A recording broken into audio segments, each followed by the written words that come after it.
अजा एकादशी व्रत कथा।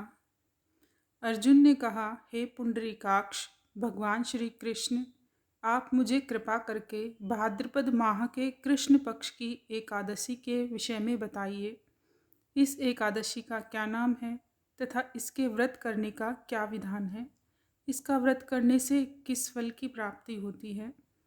श्री कृष्ण ने कहा, हे कुंती पुत्र, भाद्रपद माह के कृष्ण पक्ष की एकादशी को अजा एकादशी कहते हैं। इसका व्रत करने से सभी पाप नष्ट हो जाते हैं। इस लोक और परलोक में मदद करने वाली इस एकादशी व्रत के समान संसार में दूसरा कोई व्रत नहीं है। अब ध्यानपूर्वक इस एकादशी का महात्म्य श्रवण करो। पौराणिक काल में भगवान श्री राम के वंश में अयोध्या नगरी में एक चक्रवर्ती राजा हरिश्चंद्र नाम के राजा हुए थे। राजा अपनी सत्यनिष्ठा और ईमानदारी के लिए प्रसिद्ध थे। एक बार देवताओं ने इनकी परीक्षा लेने की योजना बनाई। राजा ने स्वप्न में देखा कि ऋषि विश्वामित्र को उन्होंने अपना राजपाट दान कर दिया है। सुबह विश्वामित्र वास्तव में उनके द्वार पर आकर कहने लगे, तुमने स्वप्न में मुझे अपना राज्य दान कर दिया। राजा ने सत्यनिष्ठ व्रत का पालन करते हुए संपूर्ण राज्य विश्वामित्र को सौंप दिया। दान के लिए दक्षिणा चुकाने हेतु राजा हरिश्चंद्र को पूर्व जन्म के कर्म फल के कारण पत्नी, बेटा एवं खुद को बेचना पड़ा। हरिश्चंद्र को एक चांडाल ने खरीद लिया, जो शमशान भूमि में लोगों के दाह संस्कार का काम करवाता था। स्वयं वह एक चांडाल का दास बन गया। उसने उस चांडाल के यहाँ कफन लेने का काम किया, किंतु उसने इस आपत्ति के काम में भी सत्य का साथ नहीं छोड़ा। जब इसी प्रकार उसे कई वर्ष बीत गए तो उसे अपने इस नीच कर्म पर बड़ा दुख हुआ और वह इससे मुक्त होने का उपाय खोजने लगा। वह सदैव इसी चिंता में रहने लगा कि मैं क्या करूं, किस प्रकार इस नीच कर्म से मुक्ति पाऊं। एक बार की बात है, वह इसी चिंता में बैठा था कि गौतम ऋषि उसके पास आए। हरिश्चंद्र ने उन्हें प्रणाम किया और अपनी दुखभरी कथा सुनाने लगे।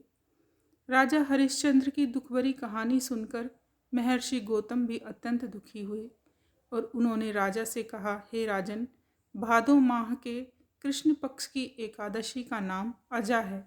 तुम उस एकादशी का विधान पूर्वक व्रत करो तथा रात्रि को जागरण करो, इससे तुम्हारे सभी पाप नष्ट हो जाएंगे। महर्षि गौतम इतना कहकर अंतर्ध्यान हो गए। अजा नाम की एकादशी आने पर राजा हरिश्चंद्र ने महर्षि के कहे अनुसार विधान पूर्वक उपवास तथा रात्रि जागरण किया। इस व्रत के प्रभाव से राजा के सभी पाप नष्ट हो गए। उस समय स्वर्ग में नगाड़े बजने लगे तथा पुष्पों की वर्षा होने लगी। उन्होंने अपने सामने ब्रह्मा, विष्णु, महेश तथा देवेंद्र आदि देवताओं को खड़ा पाया। उन्होंने अपने मृतक पुत्र को जीवित तथा अपनी पत्नी को राजसी वस्त्र तथा आभूषणों से परिपूर्ण देखा। व्रत के प्रभाव से राजा को पुनः अपने राज्य की प्राप्ति हुई।